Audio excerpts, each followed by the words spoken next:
Pero bago tayo magpatuloy ay pakilike ang ating video. Ganun din ang subscribe button, pati na rin ang bell icon para lagi kayong updated sa mga parating ko pang mga uploads.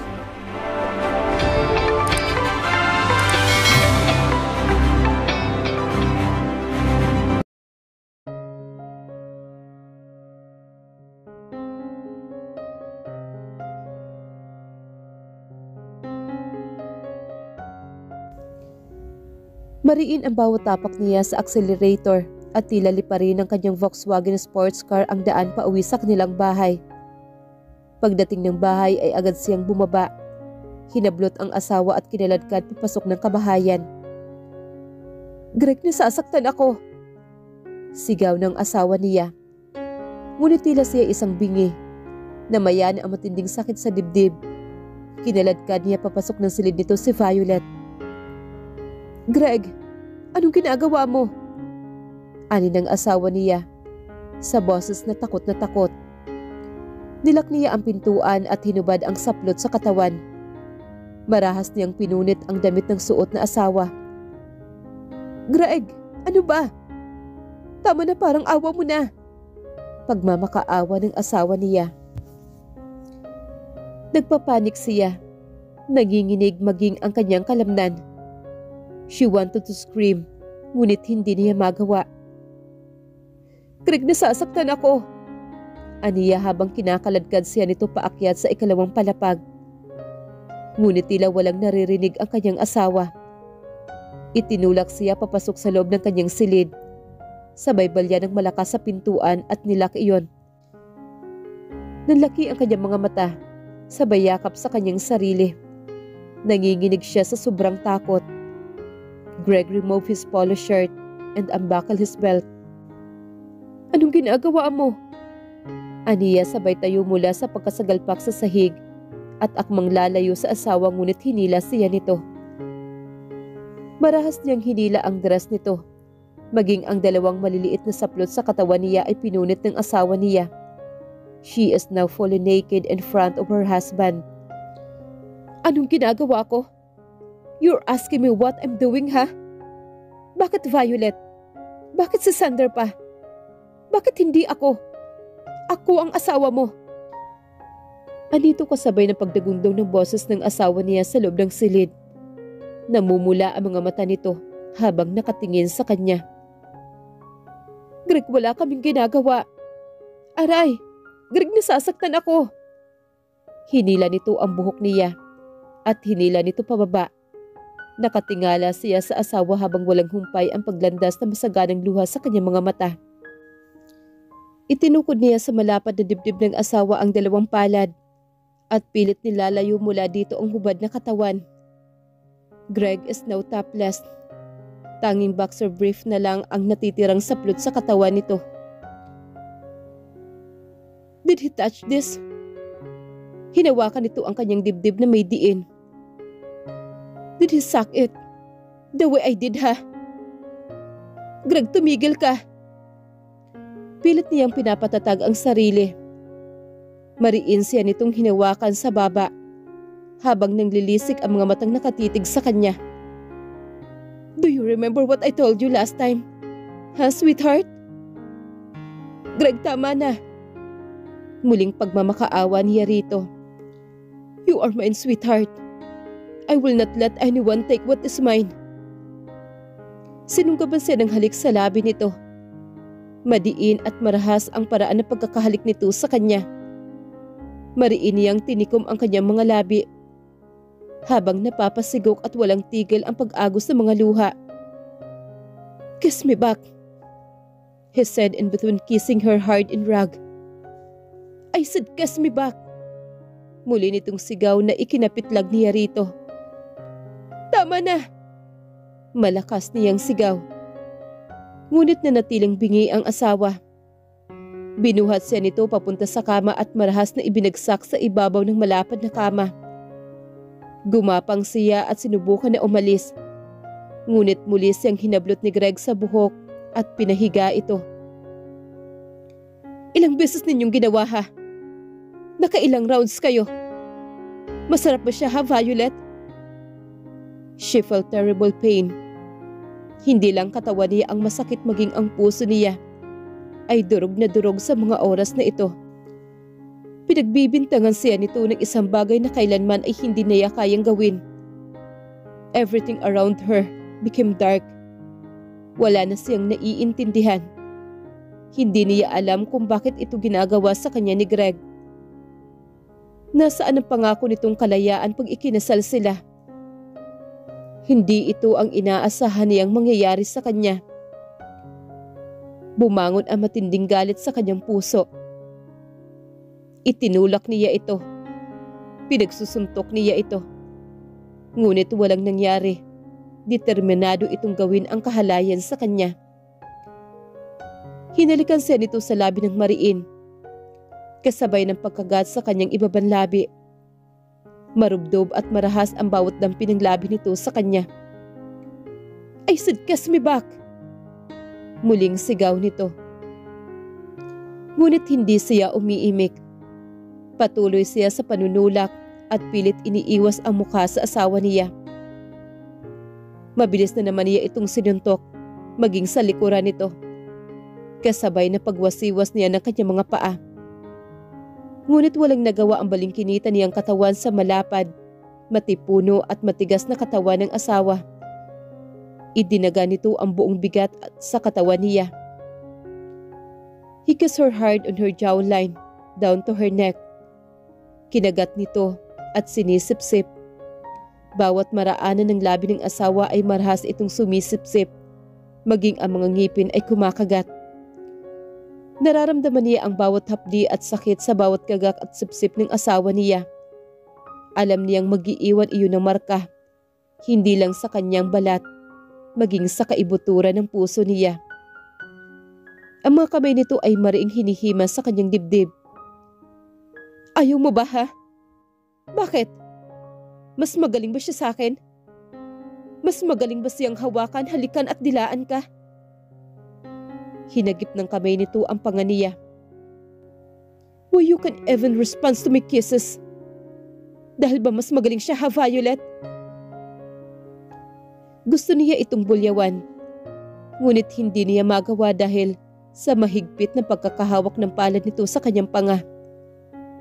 Sinasalubong niya ang mga titig ng asawa, habang walang tigil sa pag-agos ang mga luha niya. "Greg!" Puno ng sakit at galit ang mga mata. Pinaghiwalay niya ang kanyang mga binti, habang hinahaplos ang kanyang dibdib. "Bakit kailangan mong gawin ito sa akin, Violet? Bakit mo ako ginugulo? Sa ibabaw mo, bakit mo ako nababaliw at nakikipagtitigas sa bastos na yon?" Gusto niyang depensahan ang sarili, ngunit hindi niya magawa. Ang tanging nagawa niya lang ay titigan ang asawa niya, dahil maging ang kanyang boses ay tila umurong na. Natigilan siya habang nakatitig sa mga mata ng asawa niya. Pumapatak sa kanyang mukha ang mga likidong nanggagaling sa mata ng asawa. Umiiyak ang asawa niya. "I respected you. Kahit gustong-gusto na kitang angkinin, hindi ko ginawa.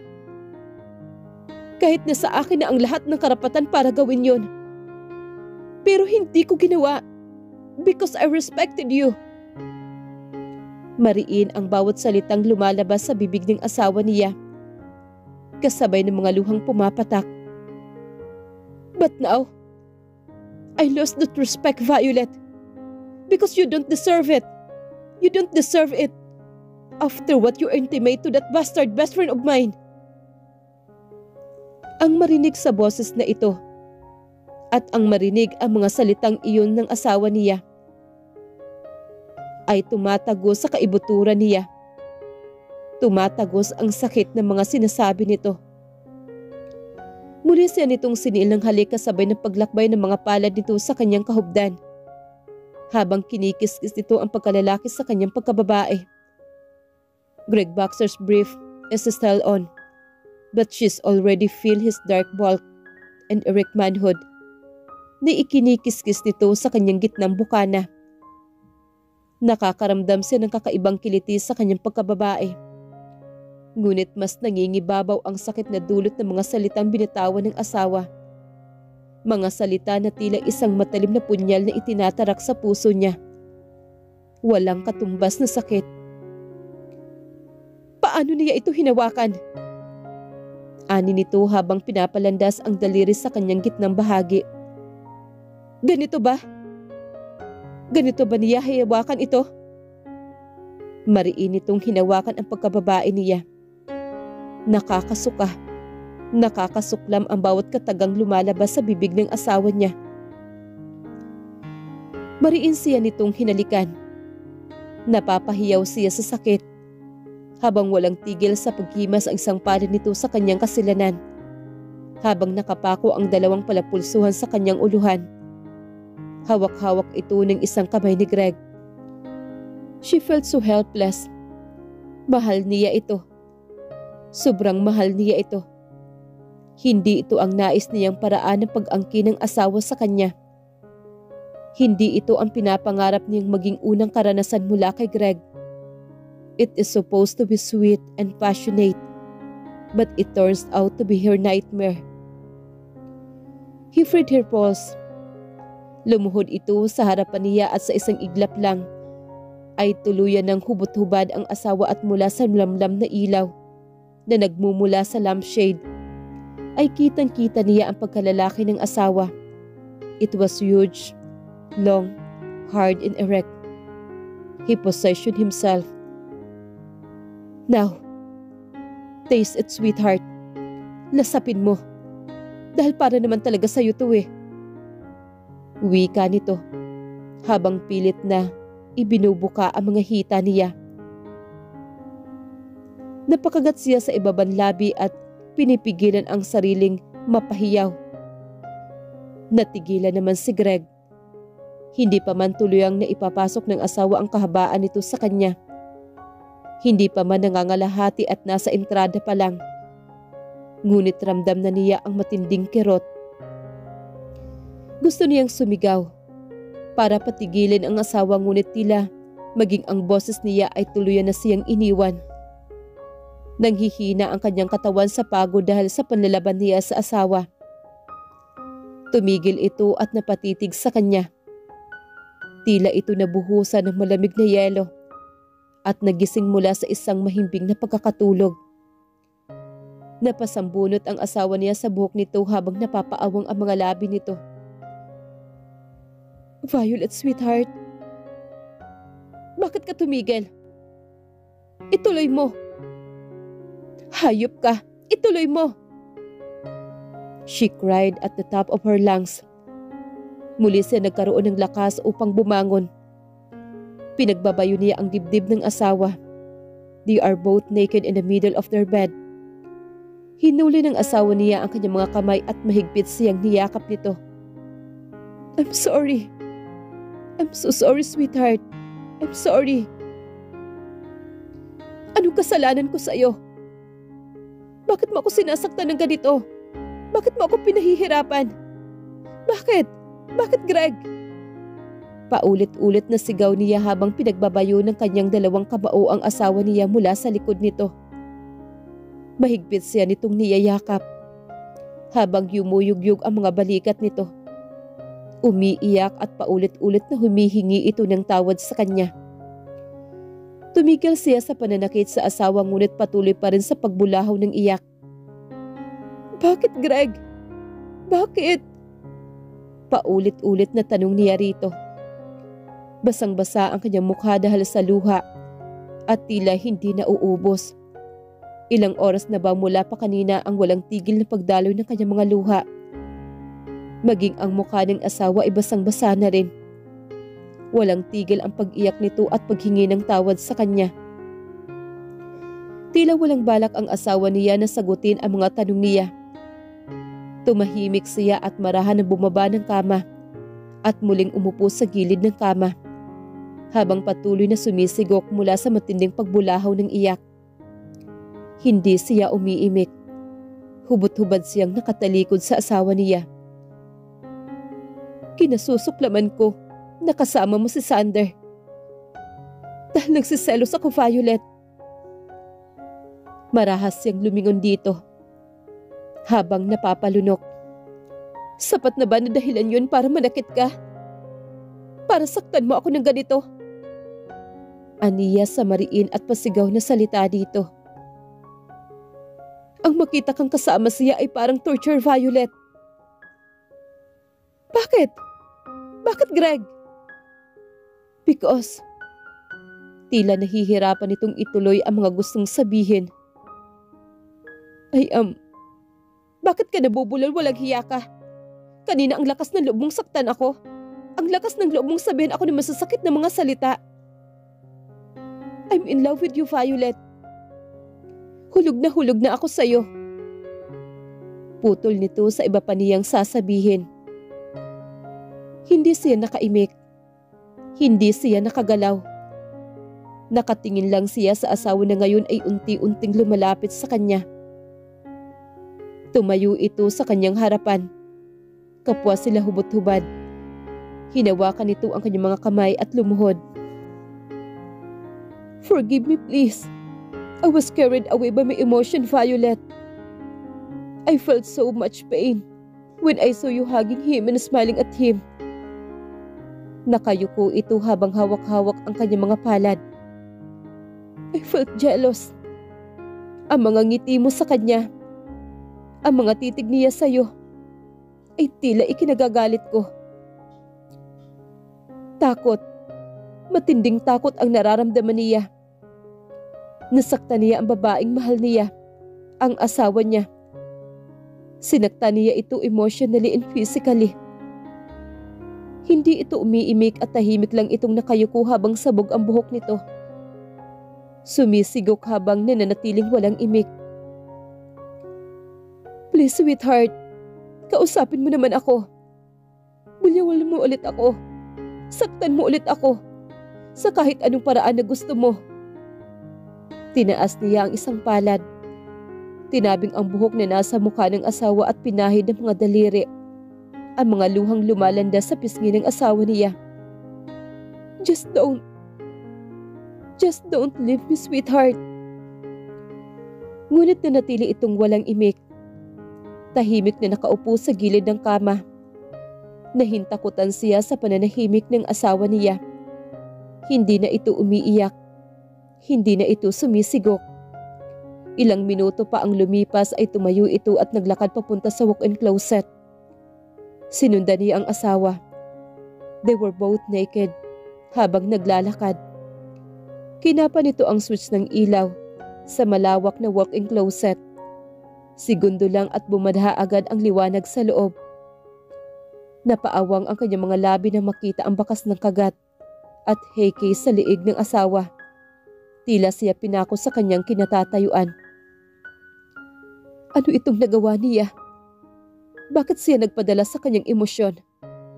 Napakagago niya. Gusto niyang saktan ang sarili. Nanatili siyang nakatayo at hubot-hubad habang nakatunghay sa asawa niya.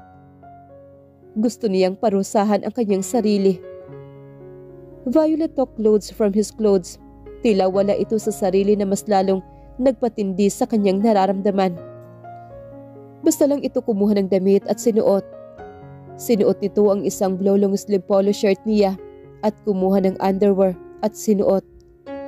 Pagkatapos magsuot ng damit ay muli itong naglakad papalabas ng walk-in closet. Sinalubong niya ito at muling niyakap na mahigpit.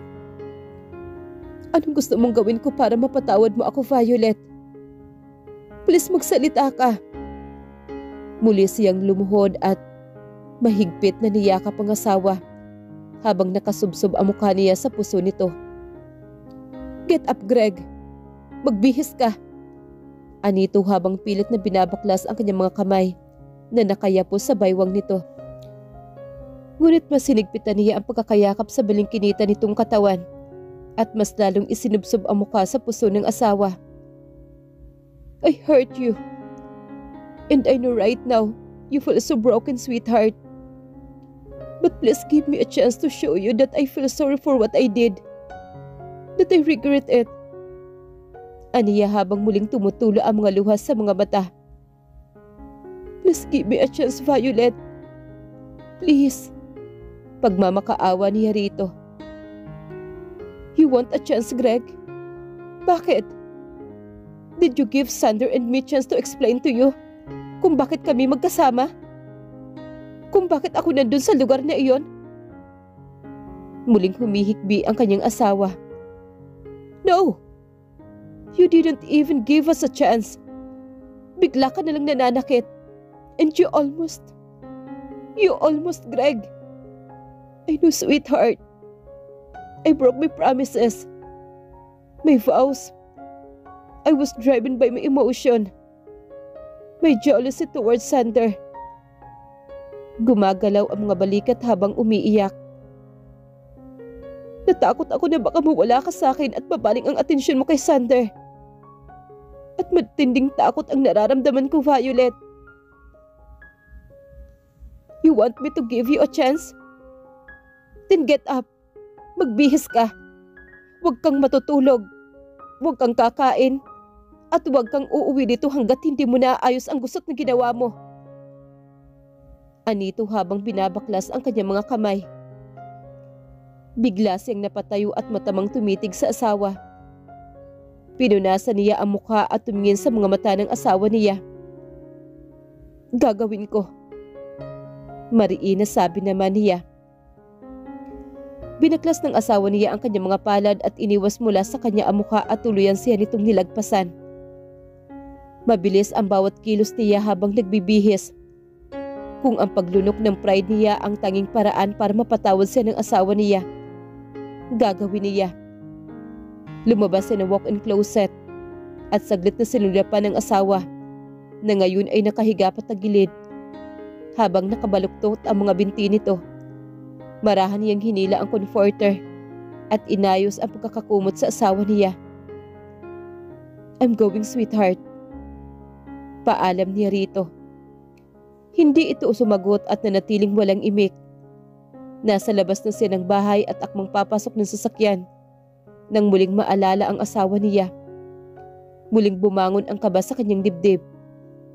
Paano kung habang wala siya ay bigla siyang layasan ng asawa niya?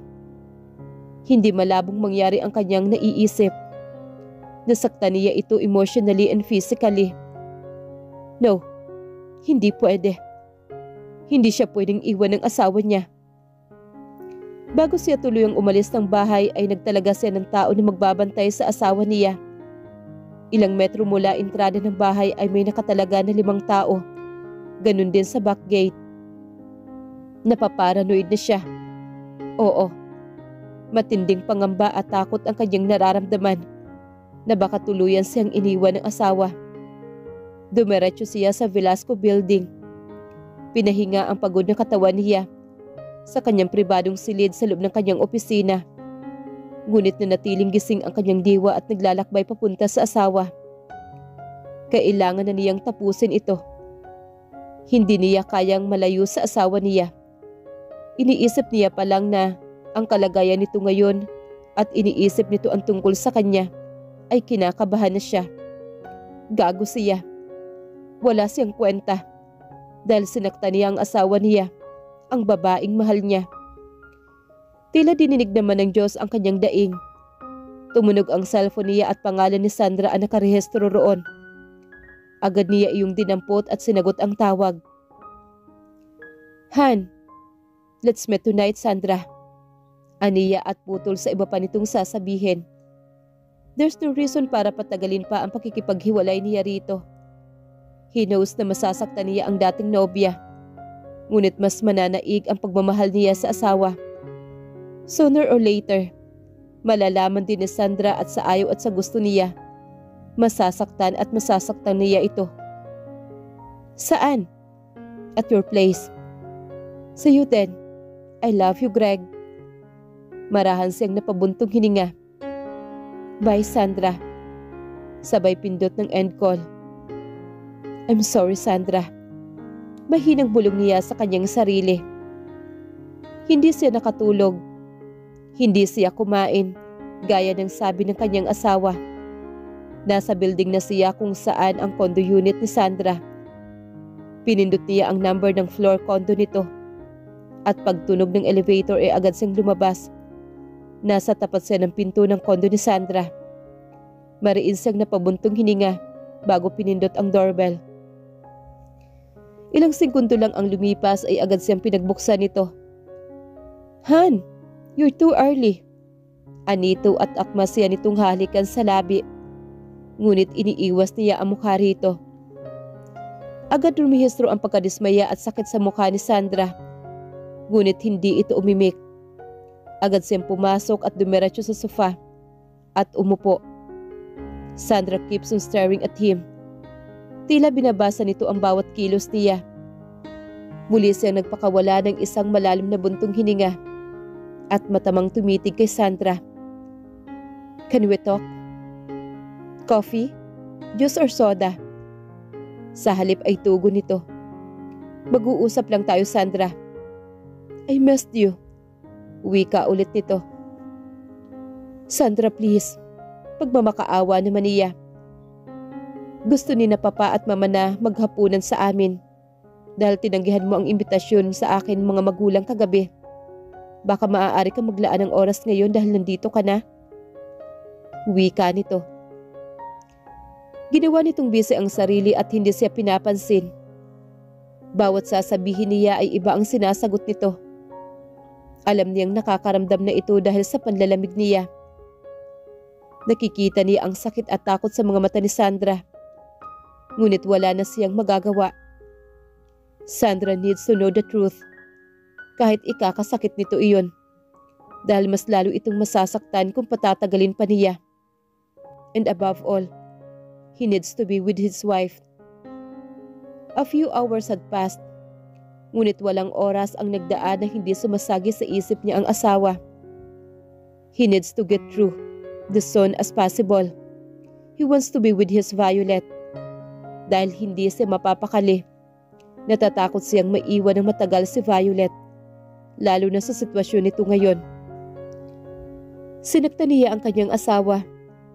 Si Violet ang may lahat ng dahilan para iwan siya. At natakot siya. Mamamatay siya pag iniwan siya nito. Tumayo siya at nilapitan niya si Sandra. Hinawakan niya ito sa magkabilang balikat at pinaharap sa kanya. "Please Sandra, mag-uusap tayo." Muli niyang pakiusap. "Nag-uusap na tayo, Greg." "Can we sit and talk properly?" Muli niyang pakiusap rito. "No. Just say whatever you want to say. Just be careful ha, na hindi yan makakasira sa atin. Like I've said, I already invested in this relationship. I lost my job. I gave up my career because I chose you." Ani nito sa garalgal na boses. "Kaya huwag kang magkakalakas loob na magsabi ng isang bagay na makakasira sa ating dalawa." "I'm sorry, Sandra. I'm sorry if you lost your job. Just because of me. I'm very sorry." Aniya habang nanatiling nakahawak sa magkabilang balikat nito. "But I need to tell you the truth." "What is the truth, Greg? Ha? What is the truth?" Napapalakas na ang boses nito. Kasabay ng pag-agos ng luha na kanina pa pinipigilan. "I got married a week ago." Sabay taas ng kamay at pakita ng singsing kay Sandra. "No, Greg. You're kidding me. This is a joke. And not even a funny joke." Ani nito sabay waksi ng mga kamay niya na nakahawak sa balikat nito. "That is the truth, Sandra. That's why we need to stop this. Let's break up." Isang malakas na sampal ang dumapo sa kanyang kaliwang pisngi. Napapikit siya at hinayaan ito sa pananakit sa kanya. He know that he deserved this. Kung tutuusin, mas masakit ang ginawa niya. Walang kapatay na sakit ang dulot niya kay Sandra. Walang gamot ang nakakagamot sa nasaktan na puso ng babae. Muling dumapo ang palad nito sa kanyang pisngi. But he still accept it heartedly. Hindi pa ito nakontento, pinagbabayo nito ang dibdib niya habang bumubulahaw ito ng pag-iyak. I'm sorry. I'm so sorry for hurting you. Aniya habang nanatiling nakatayo at malayang tinatanggap ang pananakit ni Sandra. Sorry? That all you can say? Sinaktan mo ako. Ginago mo ako, pinaasa mo ako. Taas baba ang dibdib ni Sandra habang dinuduro siya nito sa dibdib. Walang hiya ka. Sino Greg? Sino siya? Si Violet ba? Siya ba ha? Sunod-sunod na tanong nito sa kanya. Napapikit siya at marahang tumango. Muling sumigaw si Sandra at napaupo ito. Mga walang hiya kayo. Pinagkaisahan ninyo ako. Niloko ninyo ako. I'm sorry. Wala na siyang ibang masabi kundi ang paulit-ulit na paghingi ng tawad sa babae. I am not worth for you, Sandra. Someday you can find someone better than me. Someone that will cherish you. Someone that will truly love you. Hinawakan niya ito sa balikat at pilit na pinapatayo. At ang taong yun ay hindi ako, Sandra. I'm sorry. Pagkatapos sabihin ang gustong sabihin ay binitawan na niya si Sandra at tumalikod para umalis. Nasa pintuan na siya at nakahawak ang isang kamay sa seradora ng pintuan. Nang muling magsalita si Sandra. You will never be happy, Greg. I will make sure of that. You will feel the pain I felt right now. Sisiguraduhin kong mararamdaman niyo ang sakit na pinalasap niyo sa akin. Hindi na niya pinansin ang sinabi ni Sandra. Tuluyan niyang pinihit ang pintuan pabukas at tuluyang umalis. Papalubog na ang araw. Kumakalam na ang kanyang sikmura. Hindi siya kumain. Hindi din siya natulog gaya ng gusto ni Violet. Gusto na niyang umuwi. Gusto na niya nang makita ang asawa niya. Tumunog ang kanyang cellphone at kinuha agad niya iyon. Bigla siyang kinabahan na makita ang nakaregister sa screen. Number iyon ng telepono ng kanilang bahay. Hello, Aniya. Umuwi ka na. Tila siya pinako sa kanyang kinauupuan. It was Violet voice. Garalgal ang boses ng asawa niya. Greg, I said come home. Pag hindi ka pa uuwi, wag ka na talagang umuwi. Pinapauwi na siya ng asawa niya. Napakagat siya ng mga labi. Ang puso niya ay tila lumulundag sa sobrang tuwa. Napapaawang ang kanyang mga labi habang tumutulo ang mga luha niya. Greg, ano ba? Uuwi ka ba o hindi? Biglang singhal nito sa kanya. Nabubulol na naman siya. Huwag ka na lang umuwi. No, sweetheart. No. I'm coming. I'm coming home. Taranta niyang sagot dito.